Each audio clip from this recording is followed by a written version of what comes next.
ప్రపంచంలోనే సాహస వలస పక్షులుగా పేరున్న అమూర్ ఫాల్కన్లు మరోసారి అద్భుతం చేశాయి. మణిపూర్ నుంచి బయలుదేరిన 3 చిన్న పక్షులు అపాపాంగ్, అలంగ్, అహు వేల కిలోమీటర్ల దూరాన్ని అత్యంత వేగంగా అధిగమించి ఆఫ్రికా ఖండానికి చేరుకున్నాయి. క్రిస్మస్ వెలుగులతో జింబాబ్వే రాజధాని హరారే నగరంలో మెరుస్తుంటే ఆ నగరం మీదుగా ఈ చిట్టి అతిథులు ప్రస్తుతం విహరిస్తున్నాయి. శాటిలైట్ ట్యాగ్ ఉన్న అపాంపాంగ్ అనే మగపక్షి అందరినీ ఆశ్చర్యపరిచింది. ఇది నవంబర్లో కేవలం 6 రోజుల్లోనే 6100 కిలోమీటర్ల దూరాన్ని ఏకధాటిగా ప్రయాణించింది. అరేబియా సముద్రాన్ని, హార్న్ ఆఫ్ ఆఫ్రికాను దాటి నేరుగా కెన్యాలో వాలిందే. ఇంత చిన్న పక్షి బరువు దాదాపు 150 గ్రాములు. అలాంటిది ఇది ఆగకుండా ఇంతటి సుదీర్ఘ ప్రయాణం చేయడం ఒక ప్రపంచ రికార్డ్ అని శాస్త్రవేత్తలు చెబుతున్నారు.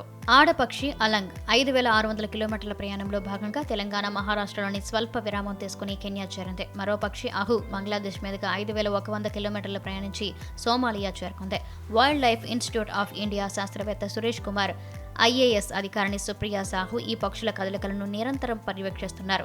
ఖండాలను కలిపే ఈ వలస మార్గాల పరిరక్షణ ఎంత ముఖ్యమో ఈ పక్షుల ప్రయాణం మనకు గుర్తు చేస్తుంది. ఒకప్పుడు ఈ పక్షులను వేటాడే మణిపూర్, నాగాలాండ్ ప్రజలు ఇప్పుడు వాటిని సంరక్షిస్తూ రక్షకులుగా మారడం ఈ విజయగాథలో మరో విశేషం.